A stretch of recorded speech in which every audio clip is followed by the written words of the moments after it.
All right, welcome back, everybody. What's up? What's up? What's up? Hopefully, everybody's doing well. We are going to jump into another Hack the Box series. This will be the Beep box.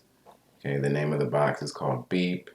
Its IP is 10.10.10.7. This is a Linux operating system. We actually did this last night together during a live hacking session of ours. It was a good time, a bunch of different people on there, a bunch of different experiences. We had junior pen testers, system administrators, help desk analysts, some SOC analysts, and then a bunch of other non-technical folks and students.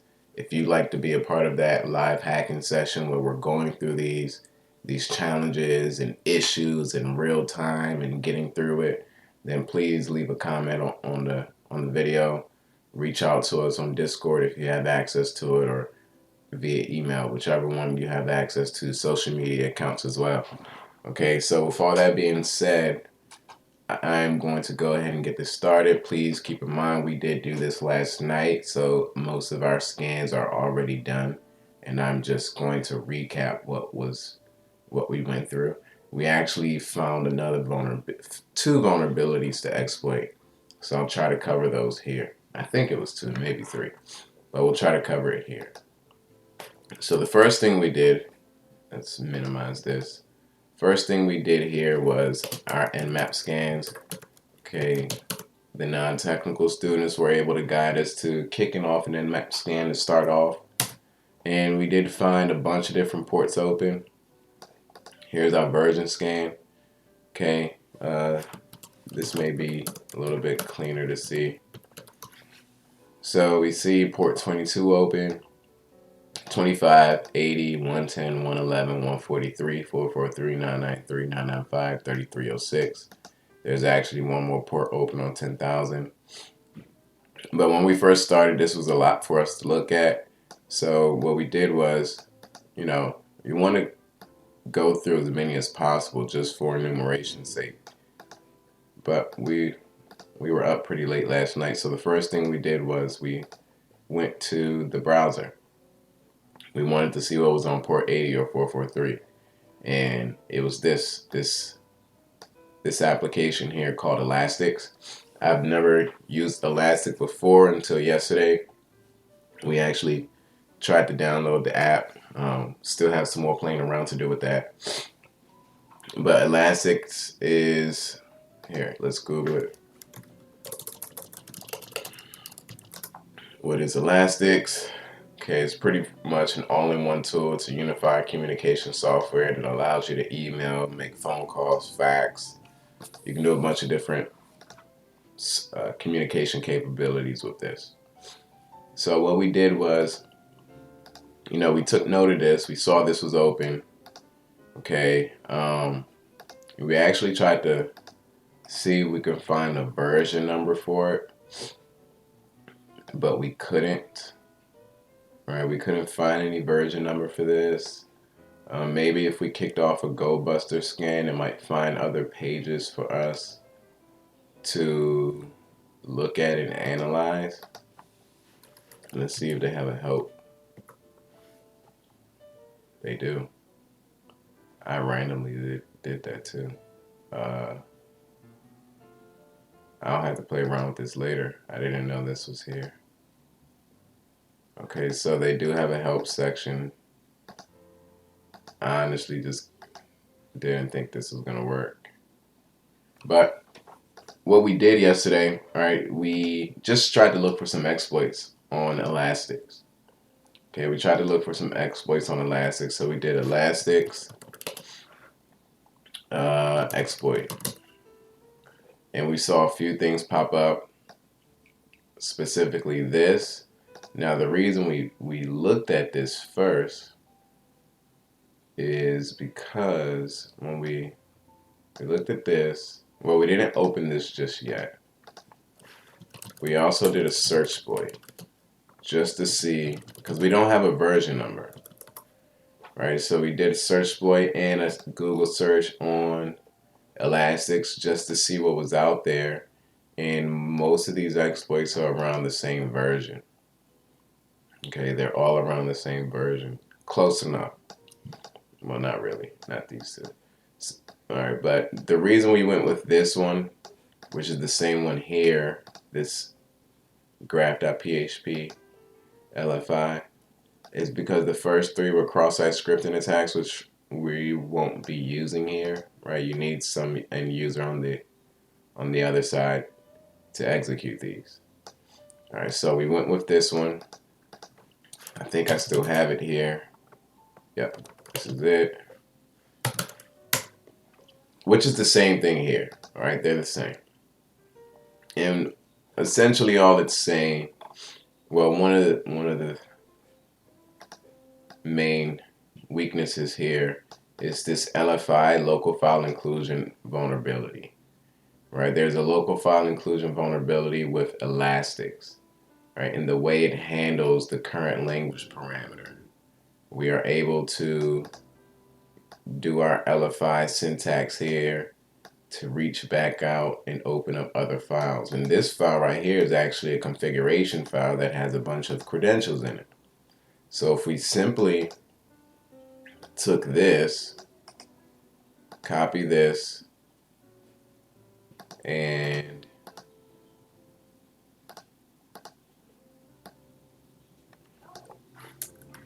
paste it here,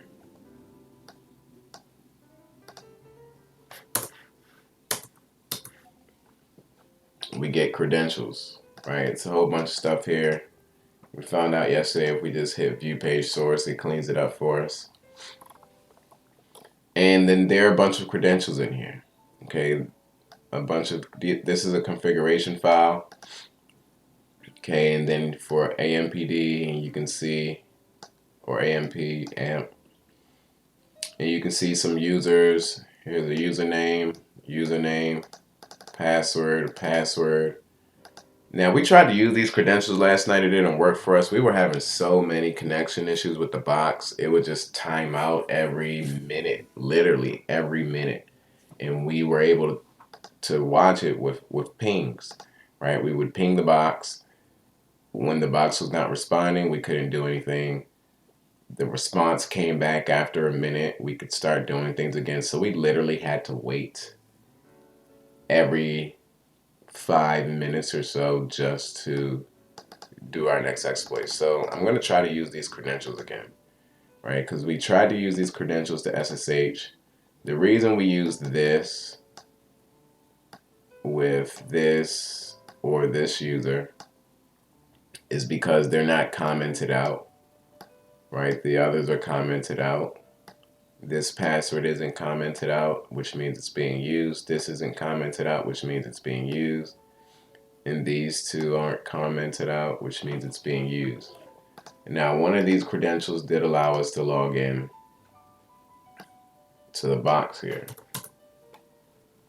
I think it was admin and this password. Now here, I'm pretty sure there's some type of exploit that we can do here. I'm not sure how just yet, but I think one of these applets may be vulnerable, or one of these services. But we didn't bother with that yesterday. I still want to try to SSH into this box though. So let's try to SSH with admin. Okay, we're getting the same. Unable to negotiate with port 22. All right, that's fine. So we didn't SSH into the box yesterday anyway. But here you can see our credentials. Okay, this is, I guess it's cool to do an exploit via PBX or Elastics here, which I'm not sure how to do just yet. I'll go back and probably make another video on that. Now, what we do know how to do, or what we do know we have, is LFI, right? We have local file inclusion vulnerabilities here. So we can switch this file out. Let's see if we have access to the password file, and we do. Now we can see other user accounts on here. Okay, Fanis is a user account. You can see the home directory, bin bash, and some pretty familiar SID number. And then Asterisk is another user account. Okay, bin bash 100 101. Okay, so what we did here, if we're able to do this, right, we can see our user account we can see a user account asterisk and Fanis. We have local file inclusion vulnerability. Now, what if we can push a PHP script over to this box and activate it with LFI, right, with local file inclusion? That's what we did, okay? We did that by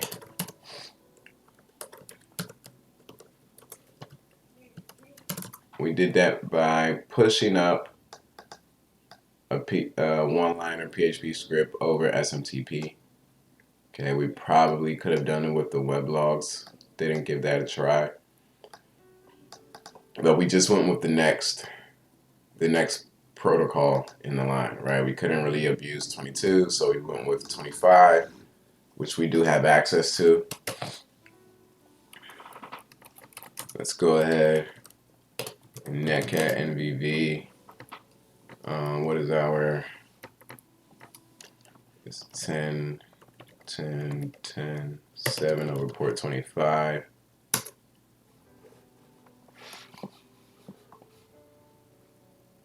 That is open. Give it a second. And all right, cool. Now we're in there. So now we have to do is run a few SMTP commands, which I don't know off of the top of my head.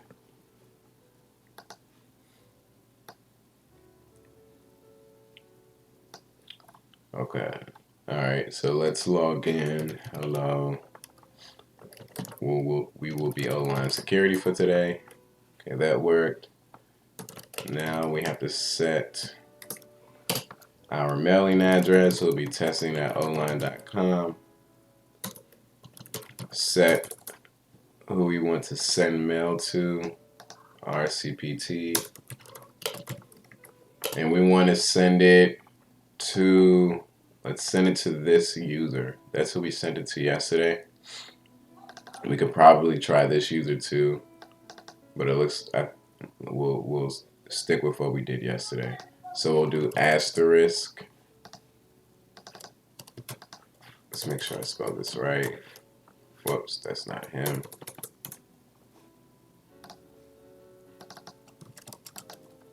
Asterisk at localhost. All right, let's send our email.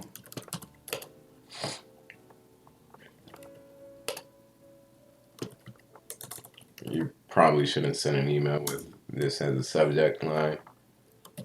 And this PHP one-liner, I want to echo system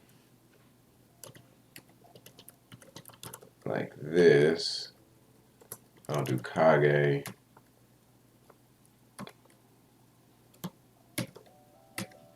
And close it off. PHP ecosystem, this request parameter, Cgi VR command, boom, boom, and boom. So we're done with that. All right. Now what we just did was use SMTP to send this account an email, right? We sent them this one-liner. Okay, so now this one-liner should be stored under this account's var mail log directory or var mail directory. Since we have local file inclusion, we should be able to see that, right? So let's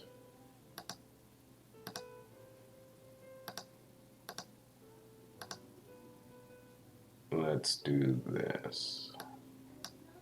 Let's go to var mail asterisk. And here we go. So we see from testing at nothing, that's us. We see the user we sent it to. Okay. The subject.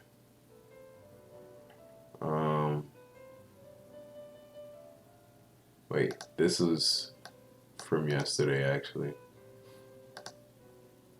Okay, here we go. Testing at O-line, right? This is from testing at O-line. So like I said, we did this last night as a group. And yes, we were looking at the message from yesterday, but this is the one we just sent now. All right, so now that's there, so we should be able to activate or perform remote code execution because of this line here. All right, but for this to work, we did use burp last night to do this, but we'll try it without burp. So let's do and Cgi equals who am I? Yeah, this is going to be easier with burp. Right, so we just activated that one liner, right? The parameter we set was Cgi. You can see that right here. The request that's taken from Cgi will be ran, will be executed, right? So that request to MI is being executed on the system, and we are getting the output right here on the screen, asterisk. So what we should be able to do is get back a shell with this now. So let's do sudo ncat lvmb. So we are opening up a port now on 443 using netcat to try and catch a shell, right? We're trying to catch a shell so we can execute or exploit this vulnerability to get back-end access, okay? So we have our listener up here. Now what we need to do is change this command to something that's going to call back a shell. All right, so we'll use bash. Actually, this is where I do want to use, I do want to use burp for this one though. Well, we'll try it here, see if it works. Bash dash I. How do we do this one again? Okay, just having a little brain fart over here. 10, 14, 13. We set it on 443. 0, boom, and 1. Now this, I don't think this is gonna work though, only because it's not encoded. We'll send it. No, it's not gonna work. Okay. All right, so this is where I'm gonna need burp to do the encoding for me, only because I don't remember the exact syntax for it to encode. I know it's some, I think it's like percentage signs you have to put in between the spaces or something, but we'll keep it safe and do it with burp.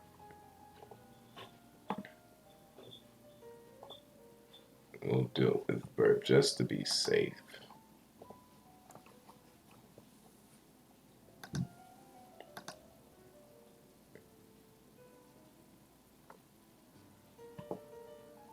And we'll actually, let's intercept this request here. I'm gonna copy this. Oh, it did it for me, actually. It looks like it, but it didn't work. Well, maybe we did something wrong. Let's go ahead and intercept that request. We'll change this to who am I? That didn't get intercepted. Do it again.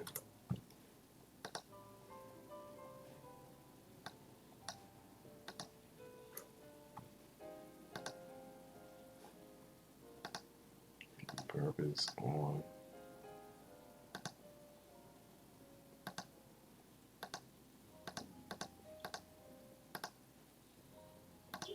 Let's see.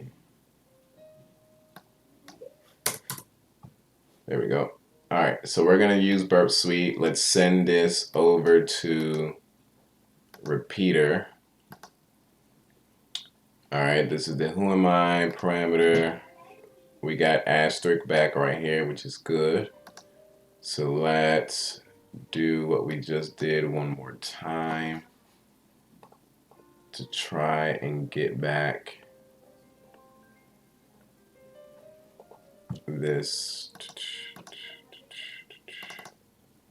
So we will do, what are we doing again? Netcat. Do I have the listener open? We have the listener open. We just need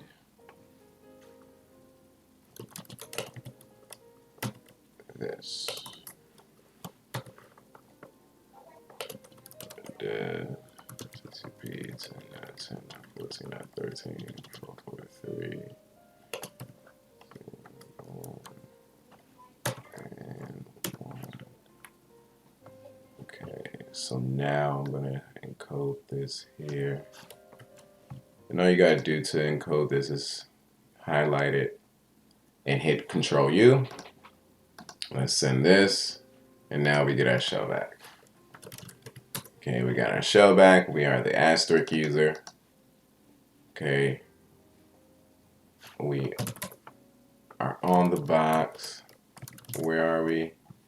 We're on the var www.html v tiger crm.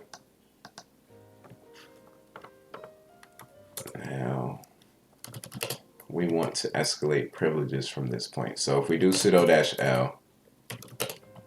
All right, so we're on the box now. Before we escalate privileges, how we got onto this box.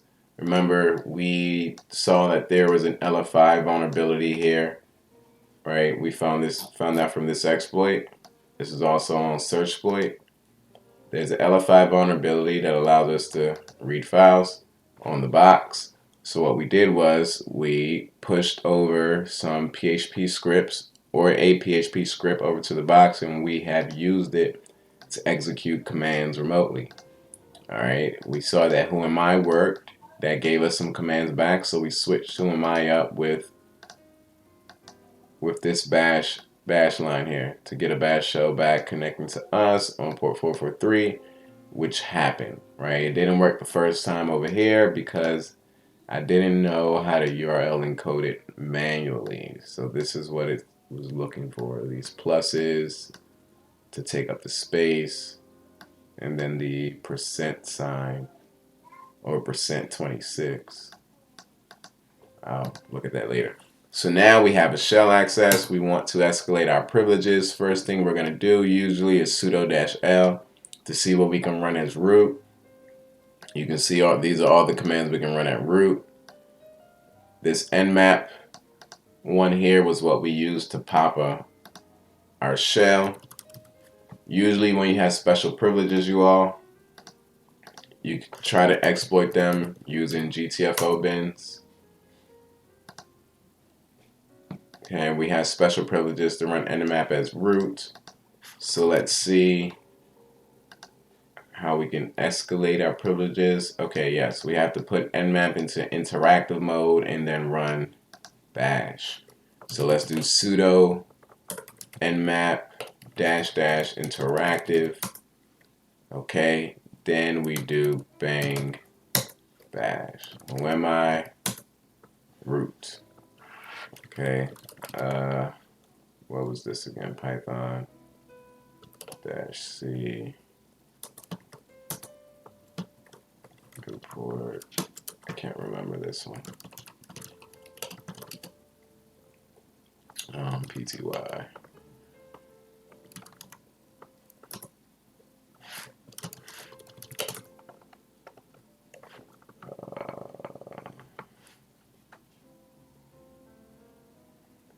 PTY spawn.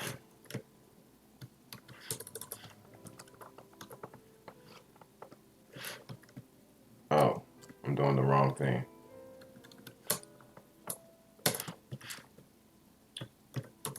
Got so many commands in my head I can't really remember. Here it is. Python -3 import pty.spawn bash. Boom. Okay, Python -s version.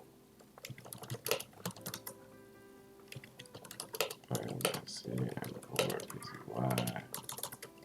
I'm trying to get a better looking shell right now.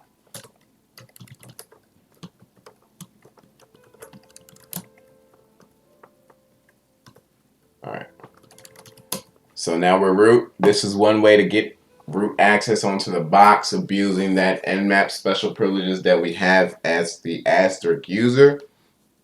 Okay, this is just one way to get a shell as a normal user, then escalate our privileges. Another way we can do this, besides figuring out the vulnerability over here, I will do that on my own time later, and then I'll probably add it to this video. Another way to do this is, if we look at this Nmap scan,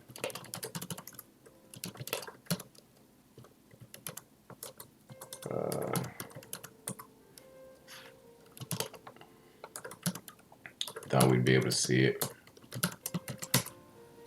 If you look here, there's port 10,000 open, right? That is port 10,000. If we go to it, beep.htb,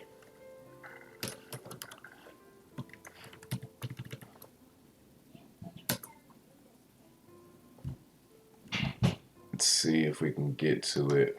Let's do HTTPS. Oh, okay. You can see that there is a webmin server that's running here. We can see the version, right? It's 1.570. If we just do a Google search on webmin 1.570, it shows us a few vulnerabilities. The one that stuck out to me the most was this CGI vulnerability, right? We didn't even really have to look at this because I actually exploited it was the Shocker box that had a CGI vulnerability, and I just tried to kick that off the same way we did it on Shocker. Okay, so that's what we're going to do here. There looks like 1.58, which is a higher version than the one we're looking at, has a well, it does have the CGI vulnerability. CGI is just a bunch of different scripts that web servers use to handle variables going back and forth with other programs, processes, and users. So we're going to go ahead and do that now. For this, we actually, let's do this one from, well, we'll do it from burp just for learning purposes. So here, let's go back to the proxy. Let's turn this on. Refresh this. Actually, let's drop all of this. And let's start over. Alright, so here's our request going to beep over port 10,000. We're going to send this to repeater. Head over to repeater. And the CGI vulnerability is because of this user agent field. It's not being properly sanitized. I think it is being sanitized, but there is this little syntax right here that makes this, that allows us to pass whatever we want to after it, right? Whatever commands we want to pass after it, we can. Okay, so I'm just going to go ahead and pass this again.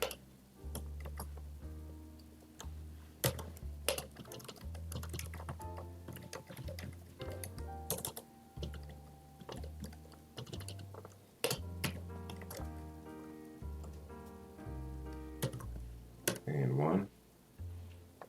Yeah. Make sure this looks right. Let's change this port actually.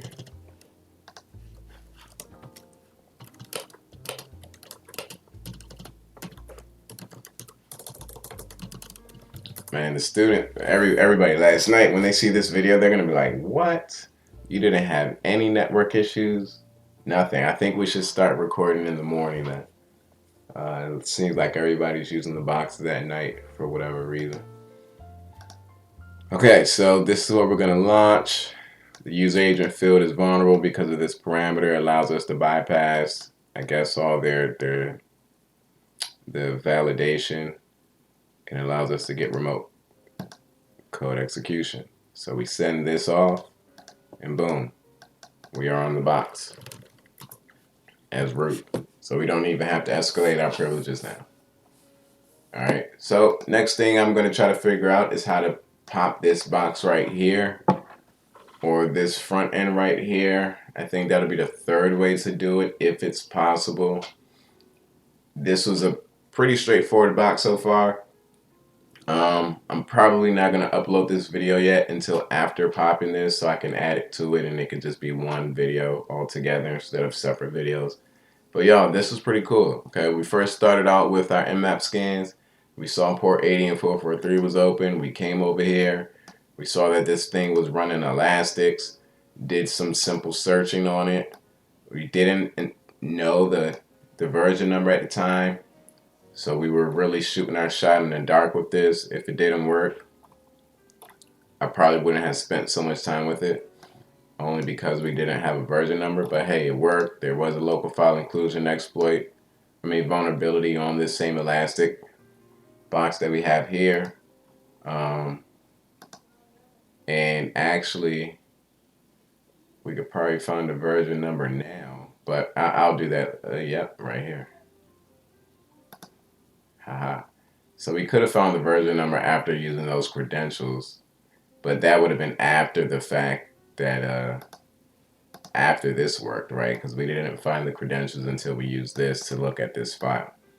All right, afterwards we uploaded a PHP one-liner to Asterisk's mail directory, and we executed that from burp. We actually tested it out from our web browser here, and then we went into burp so we can URL encode it to get it to work, and that actually gave us a shell.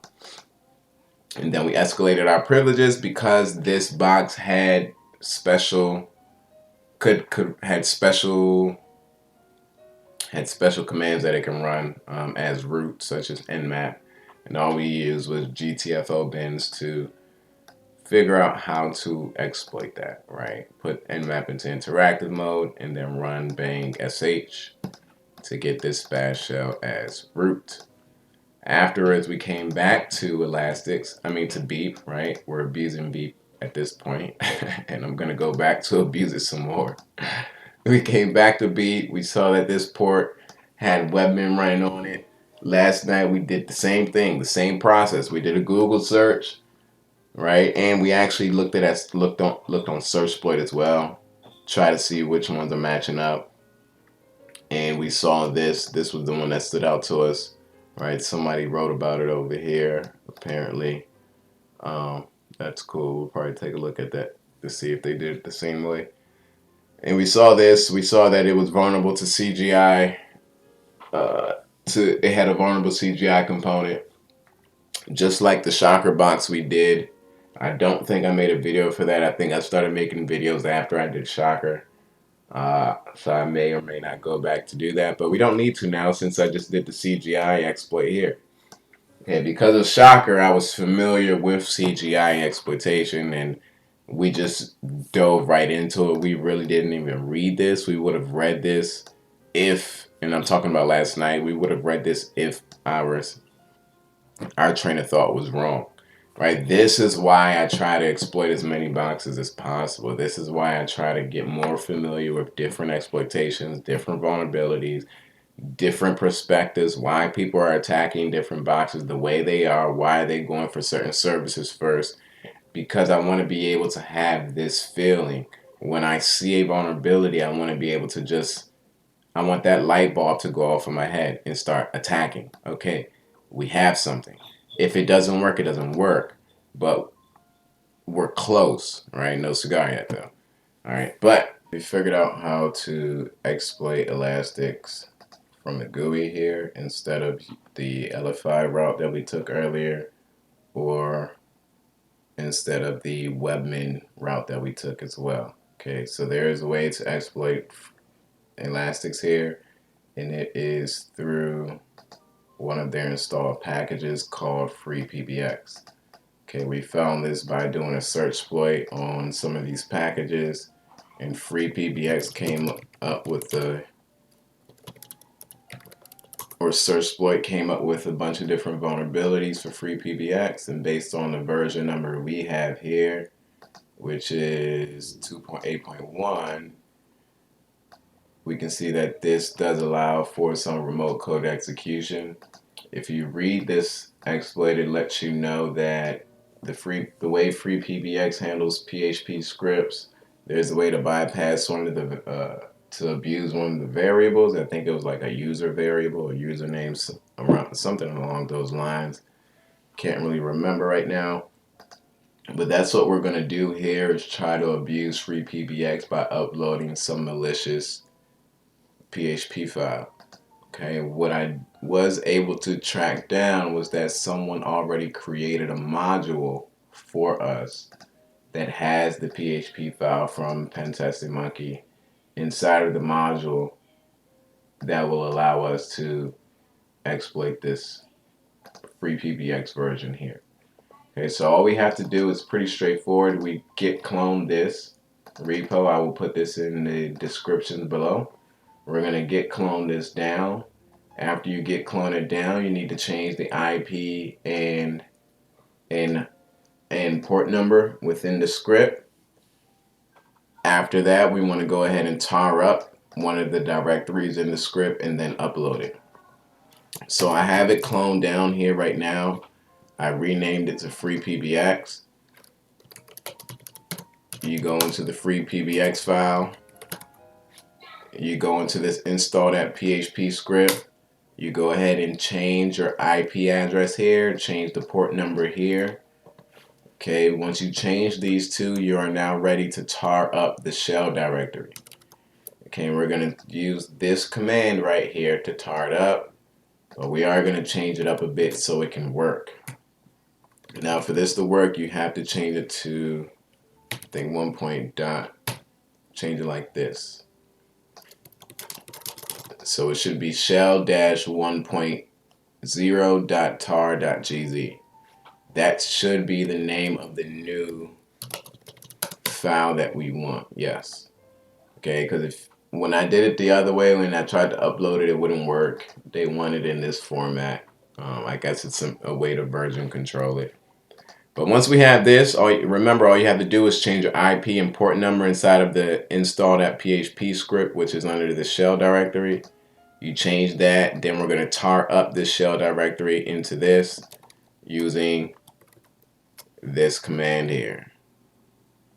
Okay, we're going to tar it up using that command, tar cvzf shell-1.0.tar.gz, and the name of the directory we want to tar up. Okay, this is the name of the output. This is the name of what we are inputting. All right, so once that's ready, we have to actually switch over to a different web page. Okay, I was playing around with this and tried a few things like robots.txt, right? I think we saw one earlier. I tried help, I tried about, and then I tried admin. And this actually brought me to this page here. I've already logged into it. You're going to use the credentials that we found earlier, using, what was it? Elastics exploit. Credentials we found from this LFI exploit right here. So all you got to do, right, is throw this back in there, view the page source, and this password here. Okay, admin is the username and the password is this here. So after this, you should be able to log into this front end that I'm on now. First thing you want to do is make sure that you're clicked right here where it says module admin, and we're going to hit this upload button. This is what we're going to use to upload our shell. I'm going to browse for it. Here is mine. Open this up, upload. Okay, mine has been successfully uploaded. So now I'm going to go to the local module administration page by clicking this hyperlink here. All right, now I can see my shell right here, but we need to install it. Okay, we uploaded it, now we need to install it. So I'm going to select shell. I'm going to select install. I'm going to hit process. This is going to take a while. This took about a few minutes for me. Oh, but before that's done, make sure you start up your listener. Okay, we want to make sure we start up our listener, because once this is done, we'll go ahead and commit the changes, and we'll immediately get a shell back. Okay, this is definitely going to take a while, which is fine. It's fine, it's fine, it's fine. Let it do its thing. All right, so what I'm going to do in the description is make sure that I share this repo. Here, let me make a note of that right now. I need to share the free PBX repo. Let's also share that Elastic's LFI vulnerability repo. And okay, so our shell is here. Can I connect to online? All right, so we're gonna, shell will be installed and enabled. I'm gonna confirm this, and then boom, we get this nice orange screen. Reminds me of Frank Ocean's album, Channel Orange. So, and we have our shell here again. Okay, who am I? We can literally use the same vulnerability that we use. We should be able to get root access. Okay, we go into interactive mode with Nmap, bang sh, root. All right, so we have exploited this box in 3 different ways. All 3 ways were pretty cool to me. All 3 ways were pretty exciting. One of them was different. One of them was familiar, which was the CGI vulnerability that we exploited on the miniserve service. The other way that we used was the LFI vulnerability inside of Elastic itself on port 80, right? Abusing the vTiger CRM endpoint here. Then the third way, which was through free PBX, which is vulnerable as well. I'm pretty sure there are other vulnerabilities on here. For instance, that round cube mail package that I saw, I believe that's vulnerable. I'm just not sure how vulnerable, if it's vulnerable enough for remote code execution, but that version number was definitely a lot lower than the version numbers I saw on ExploitDB. Okay, but that's it, y'all. Please, please, please, please go through these exploits. You want to try to go through as many exploits as possible. Don't try to one and done a box. One and done meaning do one exploit and leave. Try to get as much experience as possible, especially if you're getting ready for some type of certification. The more practice, the better. Practice makes perfect. Nobody just comes onto the court shooting the lights out. Even Steph Curry didn't just come onto the court shooting the lights out. He practiced, practice, practice, practice, practice, practice. It's muscle memory for him now. Okay, so let's be the Steph Currys of our field. Let's be the LeBron James, the Michael Jordans of our field, the Tiger Woods, the Serena Williams of our field, of our craft, and practice, practice, practice, practice, y'all. I will see you all next time. Please stay safe. Hold on to your loved ones. I love you all. Happy holidays. Thank you for tuning into this video. Don't forget to smash the like button and subscribe to the channel for more Hack the Box videos. Have a good one. Peace.